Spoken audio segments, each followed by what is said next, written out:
Hello, welcome to week 14. We are starting this week InDesign, and we'll be doing InDesign through the end of the term. So for the next 4 weeks, I believe. Only 3 weeks. I forgot we only go till the 16th. So we have this week, next week, and then one last week in InDesign, and then we're done. I was really excited to see how all of your posters turned out.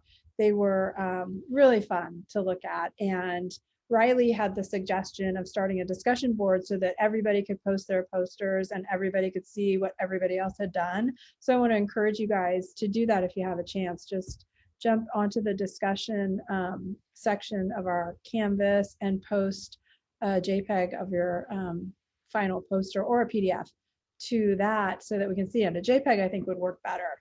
There's a few of them on there now, and it's just kind of fun to see them all in one place. But really impressive work in Illustrator, you guys. Really, really well done. So much hard work, and I can totally see it. So I was real proud of you guys.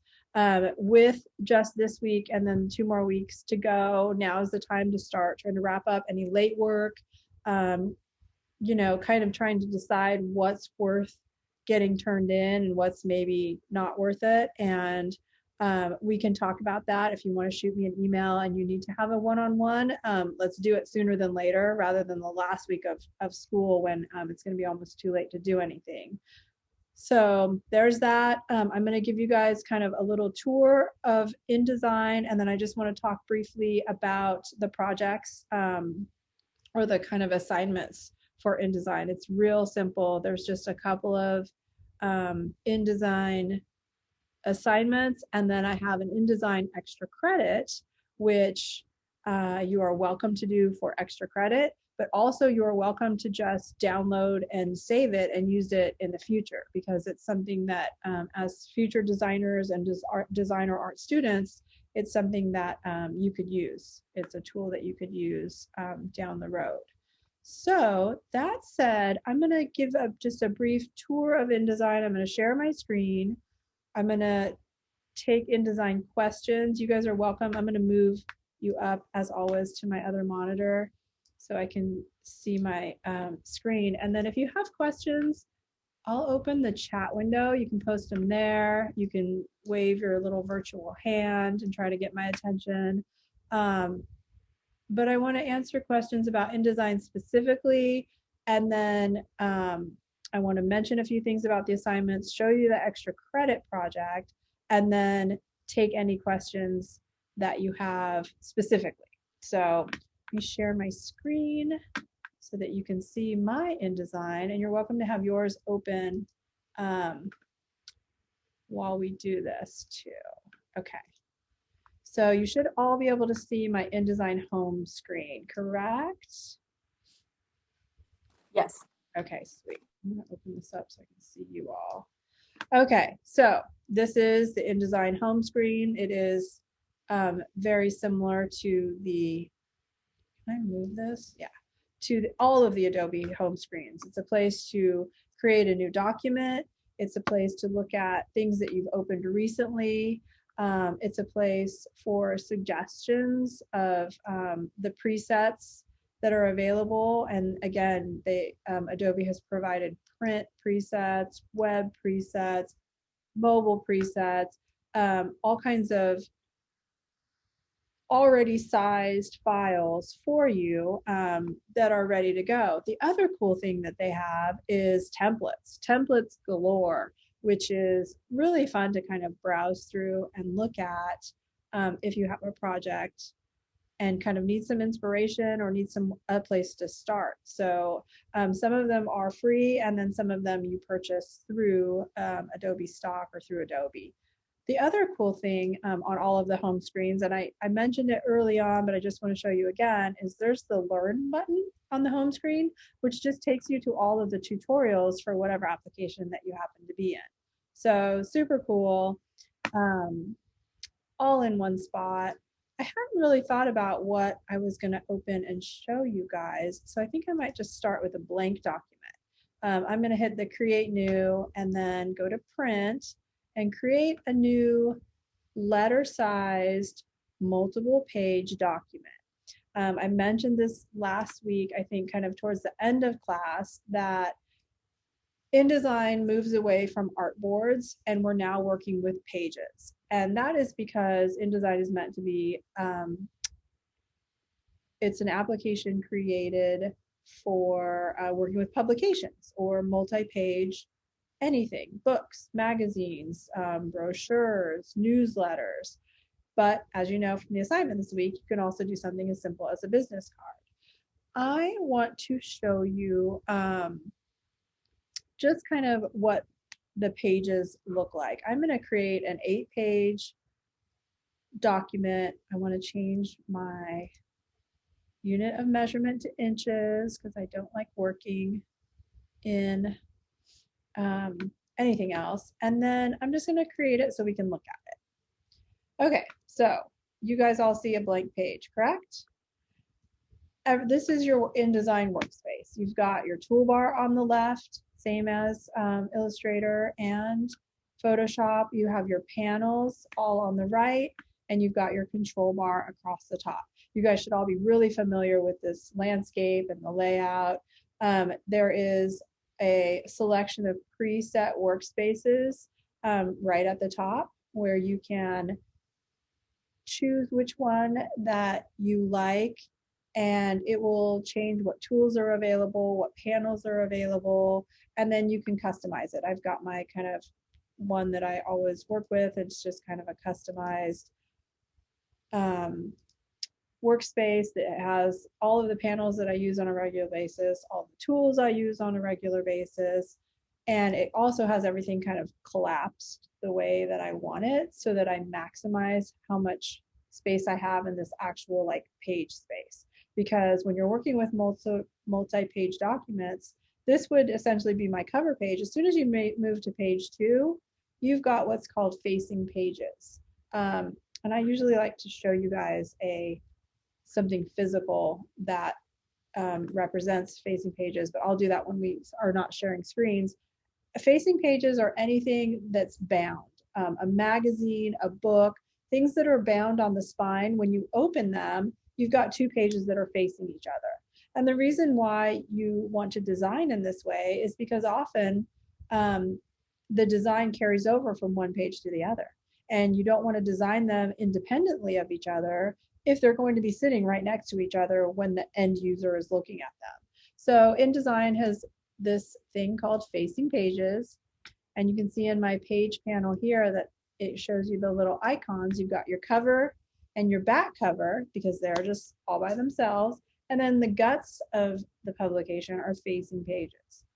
And that's something you can turn off and on. And when you were on the business card assignment for this week, you would actually not use facing pages because you're just doing a front and a back. And so you would have that turned off and your pages would all just be in a row. And I can show you what that looks like.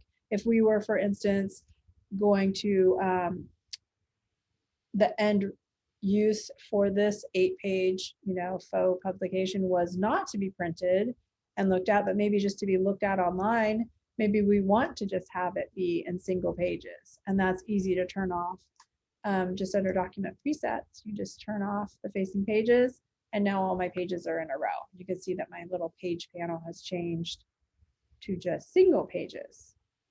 So artboard is no more, and now we're working with pages. That's one of the main differences between InDesign and everything else that you guys have worked with so far. So I wanted to make sure and point that out. A lot of the tools work the same. You still have shape tools, you have your pen tool, you have your pencil tool. You can create simple vector shapes and designs right directly in InDesign.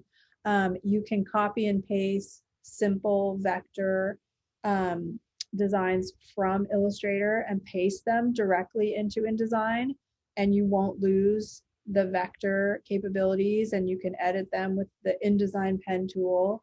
If a design gets too complicated and it is and you try to paste it into from Illustrator to InDesign, InDesign will actually prompt you and tell you it's too complicated, we're going to place this. which takes me to one of the other differences.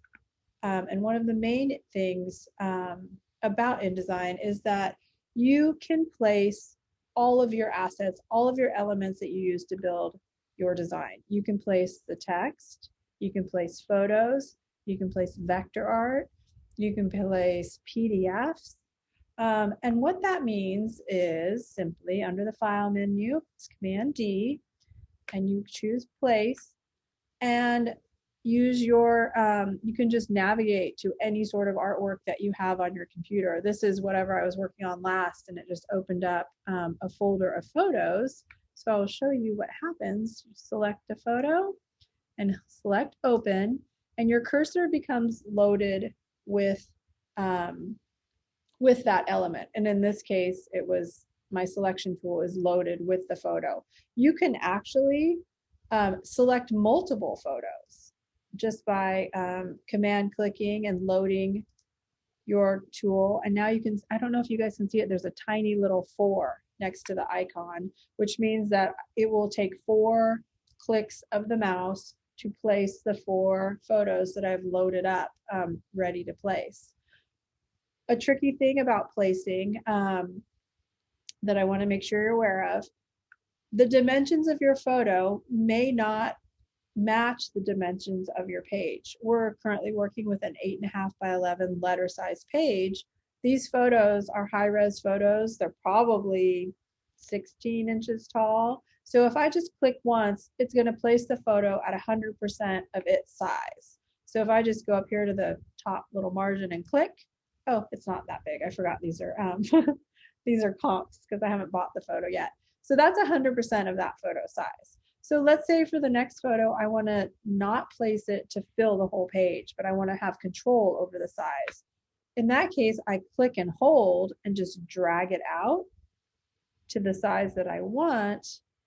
And when I let go, it will place it at that size.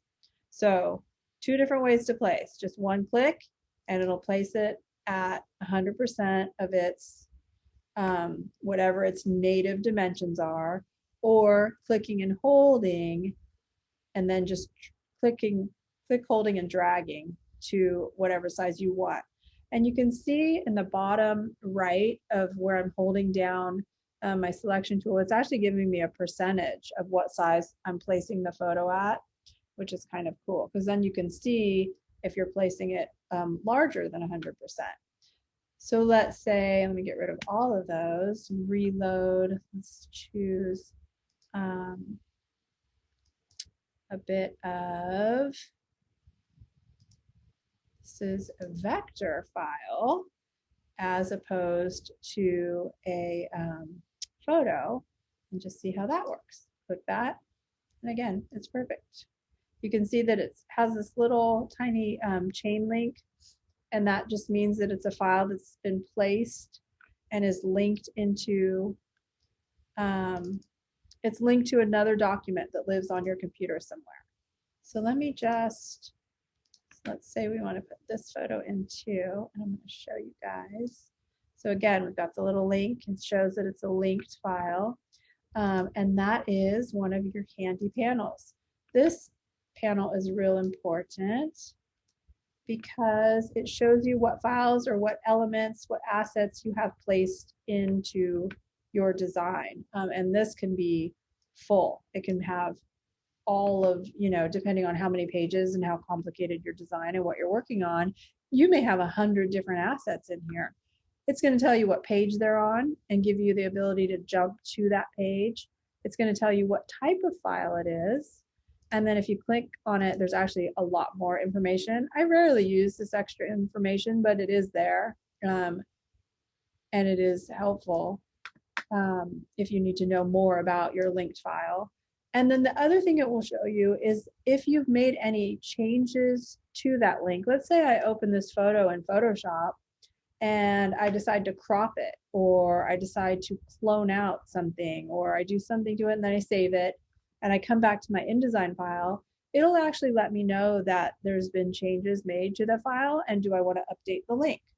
So this is an important panel, the Pages panel, the Links panel. I use those all of the time.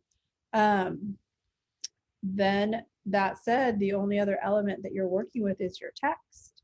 And the character panel looks a lot like it does in all of the other applications that we've been working on.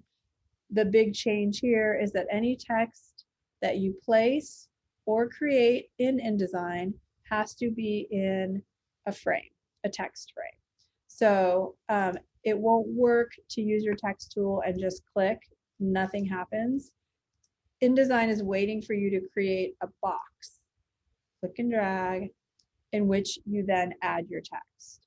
I'm just going to use this little shortcut of filling it with placeholder text, which is under type, and it's just kind of a quick little shortcut that fills it with Greeking, just made up words, just to show you that now I've got a frame and it's full of text. So anytime you put any sort of text, even if you're just putting, your name into a text box, it has to have a frame to contain it. You can't just click and start writing like you could in Illustrator and in Photoshop. So everything has to be contained. I love InDesign. It's very much about organizing, and it gives you all of the tools to organize all of your elements. And that's just something that I am hopelessly addicted to. You can see this kind of blue line is showing you the edges of the frames. This is a graphic frame because it's holding a photo, and these are text frames because they're holding text. And I can actually use my align tool, line them up. Margins are a big deal in InDesign. You can add or change your margins. You can add columns so that whatever publication or design you're creating, you're able to really have the software do the work for you. Have the software make your columns even, make everything line up. And that is what InDesign is good at. You can see, or I don't know if you can see, when I shrunk the size of this text frame, I ended up with a little red plus sign on the bottom corner of my text frame, which just means there's more text in there.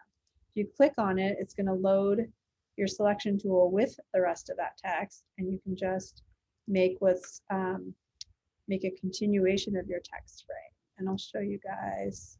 You can turn on under extra your text threads, which just shows you when you click on it how your text frames are connected. There's a ton to this software. There's a ton of details, a ton of things that you can do. I'm giving you the very basics. Our lecture in Canvas this week, there's a video that does a great kind of tour around InDesign as well, covering the basics. Your assignments this week, I'm going to stop my share for a second so I can just kind of chat out for you a minute about the assignments. So the assignment this week is to create a business card using InDesign. And even though InDesign is overkill for creating just a two-sided, small little design, the reason that I chose to have this be your InDesign project is because it gives you the opportunity to place text and to place a graphic. Some sort of graphic placed into your file, a photo, vector art, an icon or a logo. You can place that to your business card, as well as working with the things that you're already familiar with, the swatch panel, the fonts. So I want you to make sure to place art into your business card, whatever you design, not just have it be strictly text and strictly cover. Place some art in there. Next week, the assignment is to recreate an ad. So again, you're just going to be working with a simple design. It's just one page. You're going to get a PDF of what it looks like, and you're going to recreate it completely and you're going to get access to the assets, but then you're going to create the ad on your own. So you're going to be you're going to be creating text boxes and keying in some text. You can use the rulers, you can use the guides, you'll be using color. And so there are two real simple projects that don't use the kind of multi-page publication aspect of InDesign, but do give you the opportunity to work with the text frames, to work with the graphic frames. Oh, one thing that I should show you guys, let me share my screen one more time, back to InDesign, is once you have your elements placed, is how to size them. So there's a couple of ways to do that. Let's say that I want the photo of the woman in the field to be only the width of the column rather than to go the whole page. So one way to do that is you use your direct select tool or your selection tool, the black one, and select the image, and then you get the handles on all of the corners. If you just hold down Shift Option Command, you can click and drag and make her smaller. It's doing it from the center with all of them held down, and it's doing it proportionally. So the other thing to do is just hold down Shift and Command, and then you can go whichever direction you're dragging it.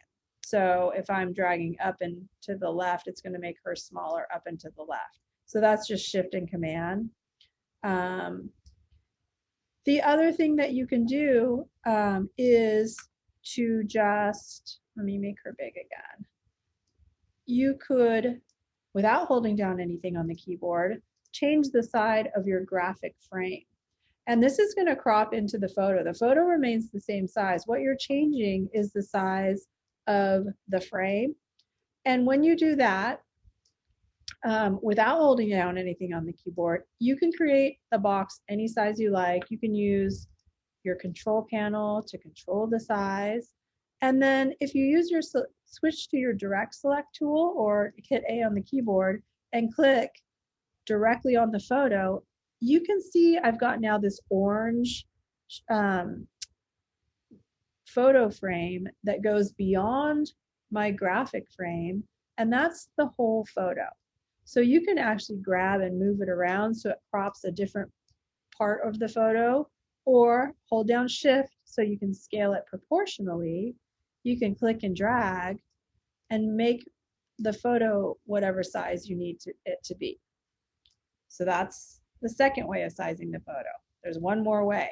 So let's say we've changed the size of our frame. I switch back to my selection tool and I click on the graphic frame. If you go under Object, you can go to Fitting, and you can fit the content to your frame. You can fit it proportionally. You can fit it disproportionately, so it will stretch the photo or the graphic one way or another. You can make it so that the size of the frame changes and the frame becomes bigger again, which is not what we want. We just changed the size of the frame. But I just Shift Option Command E, and then that is the, where is it? Fit content proportionally. Fit content to frame.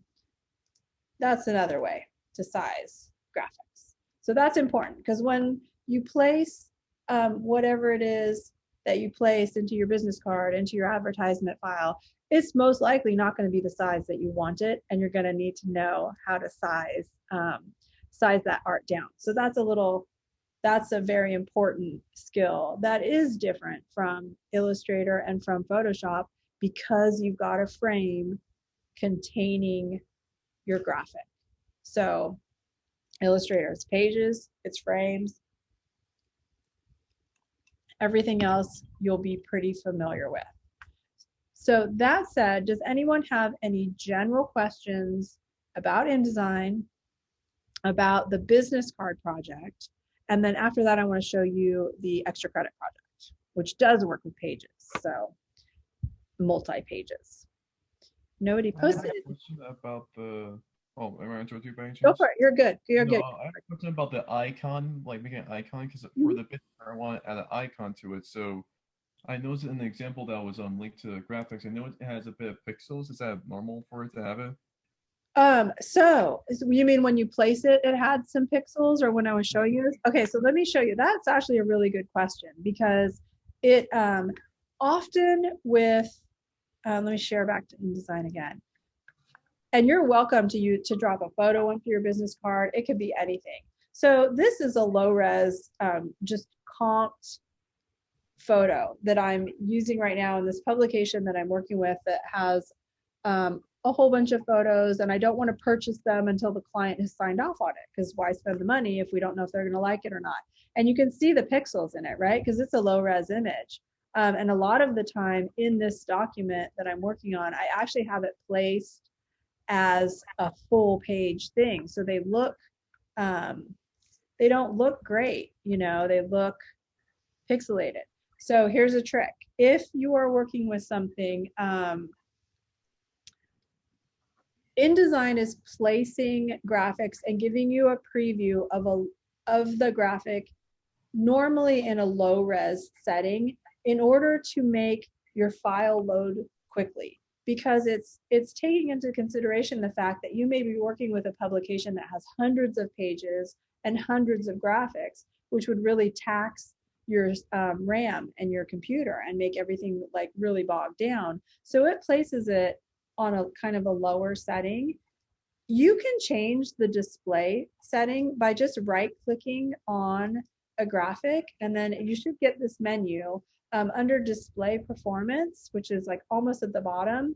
You can change to high quality display, and it's going to make the photo, if it was a high res photo, which it's not, it's going to make it look better. And I might have to open something that has a high res photo in it, or just place a high res photo so you can see it. But it does really slow down the work, and kind of your workflow will slow down the more photos that you place and the more of them that are at high resolution. So let's see here. Let me find a photo of something that's an actual photo and place that. So let's see here. I think this is a high res. Nope.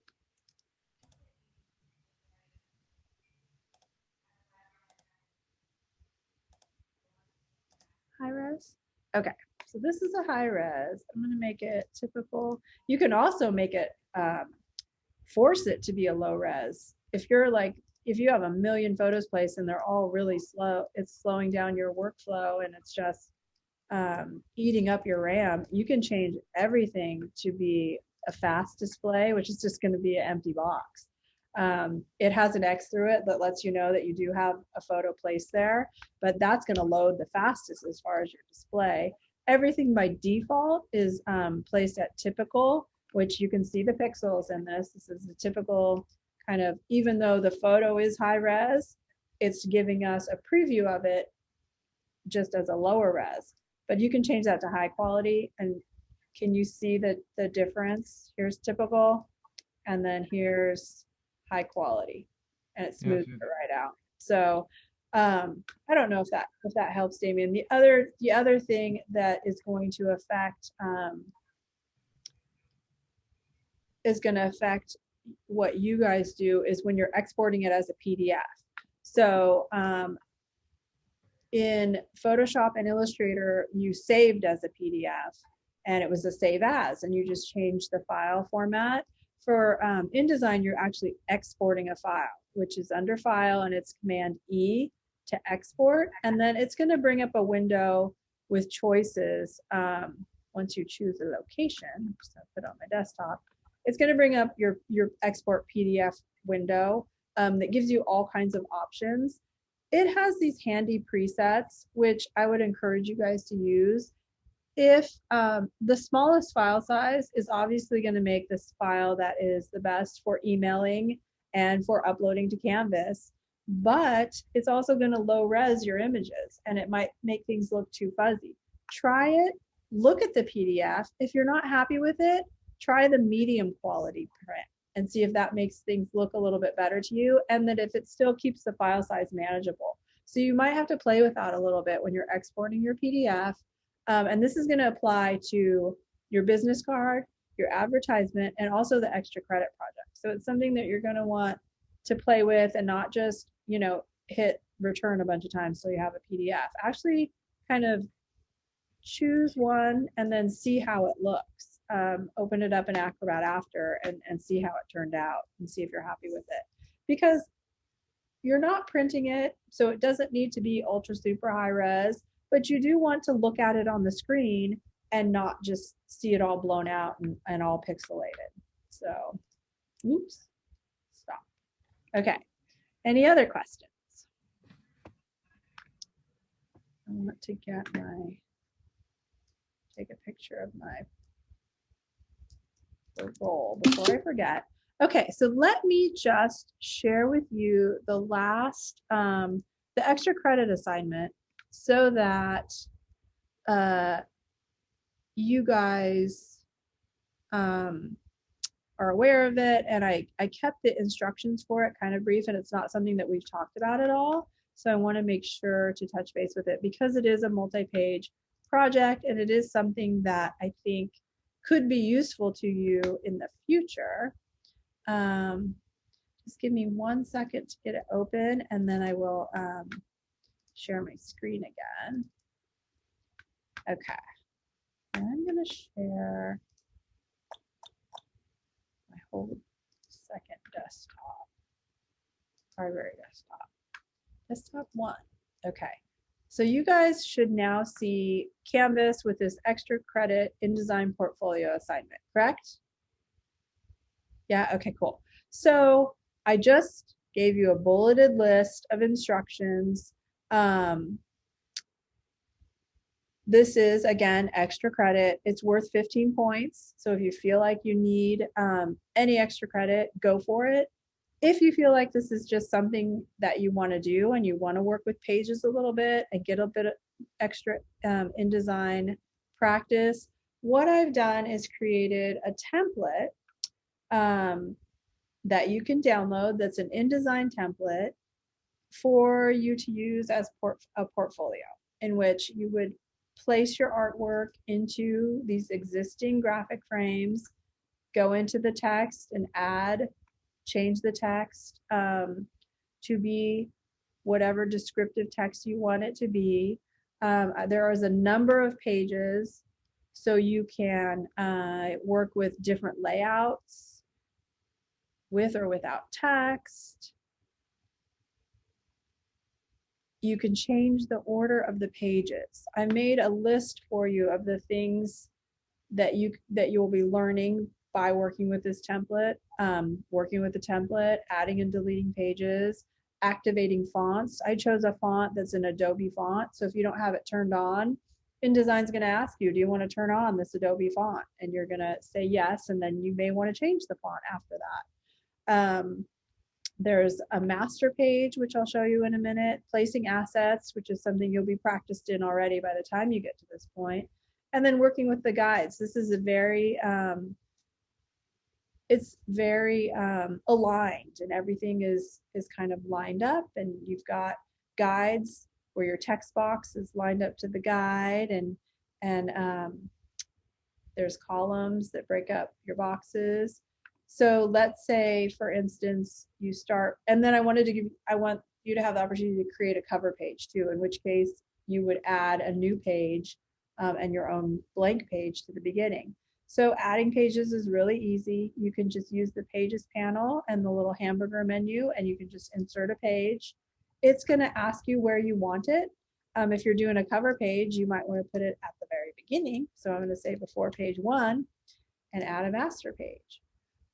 Add a page. So that gives me a blank page at the beginning. I've created a master page for you, which is something that I didn't talk about before, but is also very useful part of InDesign. And what a master page does is it's where you can go. It's the very top of your page panel. So I've clicked into it and I'm now on a master page.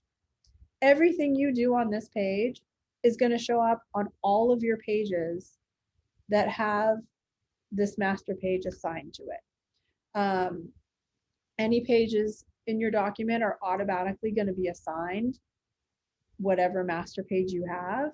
If you have multiple master pages, you could have A, B, C all the way through Z and then start over at AA and have that many different master pages.